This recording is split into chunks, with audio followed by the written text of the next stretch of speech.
өкмөт башчы же иштеш керек, же кетиш керек да. Мондай кылып туруп, жалпак тил менен айтканда чалажан жүргөнүн кереги жок.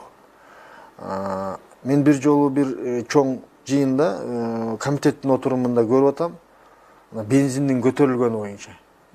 Биринчи вице-премьер Замир Аскаров айтып атат, аралыкта 10 сомдон ашык коюлуп атыптыр. Ушуну бир чечкиндүү бир кадамга барайлы десе, өкмөт баш кайра ошол бензин көтөргөн фирмалардан сурап атат. Бир сунушуңарды берсеңер депчи. Ал ордуна чечиш керек эле. Эмне үчүн 10 сом көтөрүп элди кыйнап атасыңар депчи. Алардан сунуш сураган бул кандай деген өкмөт башчы. Ошон үчүн биз бул бүгүнкү конституцияда Кыргызстандын негизги бийлик полномочиялары өкмөт башчыга жүктөлгөн.